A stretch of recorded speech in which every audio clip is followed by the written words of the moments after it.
ಕುಟುಂಬಕ್ಕೆ 5,000 10,000 ಸಾಲ ಬೇಕಾ? ಅಷ್ಟು ದರಿದ್ರ ಸ್ಥಿತಿಯಲ್ಲಿ ಇದಾರೆ ಯಾರಾದ್ರೂ?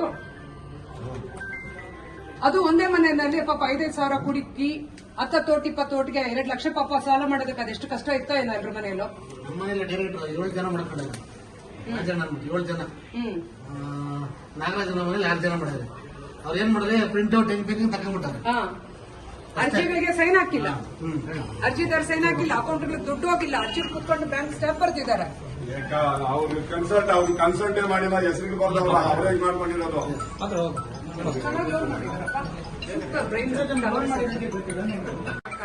ಸಂಘ ನರಸಾಪುರ ಇಲ್ಲಿ ನಾಳೆ 20ನೇ ತಾರೀಕಿಂದ ನಾಮಿನೇಷನ್ ಸ್ಟಾರ್ಟ್ ಆಗುತ್ತೆ.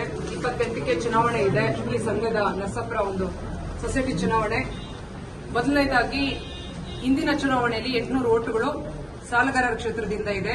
1000 ಚಿಲ್ಲರೆ ಎಷ್ಟೋ ಒಂದು 1000 ಚಿಲ್ಲರೆ ಒಂದು 1800 ಓಟುಗಳಷ್ಟು ಷೇರುದಾರದಿದೆ, ಸಾಲಗಾರರಲ್ಲದ ಮತದಾರರು. ಈ ಸಾಲಗಾರರ ಕ್ಷೇತ್ರದಲ್ಲಿ 800 ಓಟ್ ಏನಿದೆಯೋ ಇವತ್ತು 1060 ಓಟ್ ಆಗಿದೆ. ಅಂದ್ರೆ ಸುಮಾರು 200 ಓಟುಗಳನ್ನ ಈಗಿನ ಆಡಳಿತ ಮಂಡಳಿ, ಮುಖ್ಯವಾಗಿ ಆಡಳಿತ ಮಂಡಳಿಯ ಅಧ್ಯಕ್ಷರು ಮತ್ತೆ ಆಡಳಿತ ಮಂಡಳಿ ಸಿಬ್ಬಂದಿ ಈ ಮತದಾರರ ಪಟ್ಟಿನ ಅನಧಿಕೃತವಾಗಿ ಸೇರ್ಪಡೆ ಮಾಡಿದ್ದಾರೆ. ಅನಧಿಕೃತವಾಗಿ ಸೇರ್ಪಡೆ ಮಾಡೋದ್ರೊಟ್ಟಿಗೆ ಆ ಕುಟುಂಬದ ಏನ್ ಸದಸ್ಯರುಗಳಿದಾರೋ ಅವರ ಹೆಸರಿನಲ್ಲಿ ಮಾತ್ರನೇ ಮತಪಟ್ಟಿನ ತಯಾರು ಮಾಡಿದ್ದಾರೆ. ಇಲ್ಲಿ ನೈಜವಾಗಿ ಒಂದು ಕಾನೂನು, ಇನ್ನೊಂದು ನೈಜ, ಸಮಾಜಕ್ಕೆ ಅರ್ಥ ಆಗುವಂಥದ್ದು ನೈಜತೆ, ಸೊಸೈಟಿನಲ್ಲಿ ಒಂದು ಏನ್ ನ್ಯಾಯ ಸಿಗಬೇಕು ಅನ್ನೋದು. ಇನ್ನೊಂದು ಸರ್ಕಾರಿ ಕಾನೂನು ರೀತಿಯಲ್ಲಿ ಪ್ರೂವ್ ಮಾಡೋದಕ್ಕೆ, ಕೋರ್ಟ್ ಸ್ಟೇ ಹೋಗೋದಕ್ಕೆ, ಇದು ಅನಧಿಕೃತವಾದ ಮತಪಟ್ಟಿ ಅಂತ ಪ್ರೂವ್ ಮಾಡೋದಕ್ಕೆ ದಾಖಲೆಗಳನ್ನ ಪ್ರಯತ್ನ ಪಡ್ತಾ ಇದ್ರೆ 5-6 ದಿನಗಳಿಂದ ಇಲ್ಲಿ ಸ್ಟಾಫ್ ಬ್ಯಾಂಕಲ್ಲಿ ಇಲ್ಲ. ಎಲೆಕ್ಷನ್ ಆಫೀಸರ್ ಮೇಲೆ ಹೇಳಿದ್ರು, ಡಿಆರ್ ಮೇಲೆ ಹೇಳಿದ್ರು, ಡಿಆರ್ಗೆ ಹೋಗಿ ಲೆಟರ್ ಕೊಟ್ಟರು. ಡಿಆರ್ ಅವರಿಗೆ ಒಂದು ಸೂಚನೆ ಕೊಟ್ಟಿದ್ದಾರೆ, ಎಲೆಕ್ಷನ್ ಇರೋದ್ರಿಂದ ತುರ್ತಾಗಿ ದಾಖಲೆಗಳನ್ನ ಒದಗಿಸಿ ಅಂತ.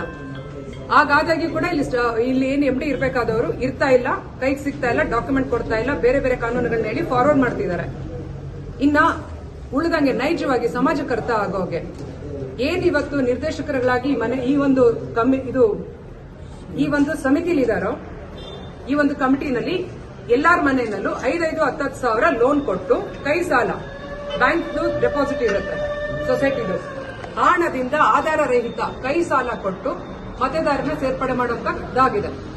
ಆ ಒಂದು ಪೇಮೆಂಟ್ ಏನ್ ಕೊಡಬೇಕಾದ್ರೆ ಬ್ಯಾಂಕ್ ಏನು KYC ಡಾಕ್ಯುಮೆಂಟ್ಸ್ ಇರುತ್ತಲ್ಲ, ಬ್ಯಾಂಕ್ ಅಲ್ಲಿ ಅಕೌಂಟ್ ಕೊಟ್ಟಿಲ್ಲ. ಮತ್ತೆ ಅರ್ಜಿಗಳನ್ನ ಹಬ್ಬದ ದಿವಸ ಕೊಟ್ಟು, ನೆನೆ ಸಂಕ್ರಾಂತಿ ಹಬ್ಬದ ದಿನ ಇದೇ ಬ್ಯಾಂಕಿನ ಸ್ಟಾಫ್ ಬರೀತಾರೆ. ಮತ್ತೆ ಷೇರ್ಗಳನ್ನ ಕಟ್ಸ್ಕೊಂಡಿದ್ದಾರೆ. ಮತ್ತೆ ಅವ್ರ ಹತ್ರ ಅರ್ಜಿಗಳನ್ನ ತಗೊಂಡಿಲ್ಲ, ಯಾರಿಗೆ ಸಾಲ ಕೊಟ್ಟಿದ್ದಾರೆ ಅರ್ಜಿಗಳನ್ನ ತಗೊಂಡಿಲ್ಲ, ಅವ್ರ ಅಕೌಂಟ್ ದುಡ್ಡು ಹೋಗಿಲ್ಲ. ಮೇಂಟೆನೆನ್ಸ್ ಅಕೌಂಟ್ ಏನಿದೆ individual KYC document, individual loan file ನ ಮೇಂಟೆನೆನ್ಸ್ ಮಾಡಿದ್ದಾರೆ. ಪ್ರತಿ ಮೀಟಿಂಗ್ ಅಲ್ಲೂ ಸ್ವಲ್ಪ ಸೇರಿಸಿದ್ದಾರೆ. ಈ ರೀತಿಯಲ್ಲಿ ಮ್ಯಾನೇಜ್ ಮಾಡಿಕೊಂಡು ಫೈಲ್ ನ ಕ್ರಿಯೇಟ್ ಮಾಡಿದ್ದಾರೆ. ಮತಪಟ್ಟಿನ ಯಾರಿಗೂ ಕಾಣಿಸದೆ ವೋಟರ್ಸ್ ಏನ್ ನೋಟಿಸ್ ಹೋಯ್ತು ಆ ಟೈಮಲ್ಲಿ ಎಲ್ರಿಗೂ ಗೊತ್ತಾಗೋ ಹಾಗೆ ಮ್ಯಾನೇಜ್ ಮಾಡಿಕೊಂಡು ಎಲೆಕ್ಷನ್ ನಡೆಸುವಂತ ಪ್ಲಾನ್ ಮಾಡ್ಕೊಂಡಿದ್ದಾರೆ. ಇವರು ಪೇಪರ್ ಕೊಟ್ಟು ಪ್ರೂವ್ ಮಾಡೋದಕ್ಕೆ ಆಯ್ತು, ನಾಳೆ 20ನೇ ತಾರೀಕು ಎಲೆಕ್ಷನ್ ಅನೌನ್ಸ್ ಆಗೋಗುತ್ತೆ, ಹೋಗಿ ಸ್ಟೇ ತರಕ್ಕೆ ಅದಕ್ಕೆಲ್ಲ ಅವಕಾಶ ಇದೆಯಲ್ಲ ಆಮೇಲೆ. ಆದ್ರೆ ನೈಜವಾಗಿ ಸಮಾಜ ಯೋಚನೆ ಮಾಡ್ಬೇಕಂತಿರೋಂಥದ್ದು ಏನಂತ ಹೇಳಿದ್ರೆ 5,000 ಒಬ್ಬೊಬ್ಬರಿಗೆ, 10,000 ಒಬ್ಬೊಬ್ಬರಿಗೆ ಅವ್ರ ಮನೆಯಲ್ಲಿ ದರಿದ್ರ ಇದೆಯಾ? ನೈಜವಾಗಿ ಸಾಲ ತಗೊಂಡು ಸಾಲ ಕೊಟ್ಟು ಪಾಪ ಒಂದು ಕುಟುಂಬದಲ್ಲಿ, ಈಗ ಅಧ್ಯಕ್ಷರ ಮನೆಯಲ್ಲೇ ಅವ್ರ ಸ್ವಂತ ಕುಟುಂಬದಲ್ಲಿ ಒಂದು 40 ಓಟ್ ಇದೆ. 5-10 ಸಾಲ, 5,000 10,000 ಒಂದು ವ್ಯಕ್ತಿ ಕೊಟ್ಟು 4-5 ಲಕ್ಷನ ಕವರ್ ಮಾಡ್ಕೊಂಡು ಸಾಲ ಮಾಡ್ಕೊಳ್ಳೋಷ್ಟು ದರಿದ್ರ ಸ್ಥಿತಿಲಿ ಅವ್ರು ಇದಾರ. ಇನ್ನು ಮಿಕ್ಕಂತ ಡೈರೆಕ್ಟರ್ ಮನೆಗಳಲ್ಲಿ ಏನ್ ಕೊಟ್ಟಿದ್ದಾರೋ ಆ ಓಟ್ಸ್ ಸಹ ಅದೇ ರೀತಿ ಇದೆ. ಇಲ್ಲಿ ಅರ್ಥ ಆಗುತ್ತೆ ಈಸಿಯಾಗಿ ಇವ್ರು ಮ್ಯಾನಿಪುಲೇಟ್ ಮಾಡಿದ್ದಾರೆ, ಅಕ್ರಮವಾಗಿ ಅನಧಿಕೃತವಾಗಿ ಸೇರ್ಪಡೆ ಮಾಡಿದ್ದಾರೆ ಅನ್ನೋದು. ಈ ರೀತಿ ಈ ಒಂದು ಇದನ್ನ ಕಾನೂನು ಹೋರಾಟ ಇವತ್ತಿಗೆ ಎಲೆಕ್ಷನ್ ಉಪಯೋಗ ಆಗ್ತಾ ಇರ್ಬೋದು ಇದು. ಆದ್ರೆ ಪ್ರತಿ ಸತಿ ಇದನ್ನ ಮತಚೋರಿ ಅಂತಂದ್ರೆ ಇದೇ ಇರಬೇಕು. ಬಹುಶಃ ಮತಚೋರಿ ಅಂತ ಹೇಳಿ ಹೋರಾಟ ನಡೆಸ್ತಿದಾರಲ್ಲ, ಮತಚೋರಿ ಅಂದ್ರೆ ಇದೇ ಇರಬೇಕು.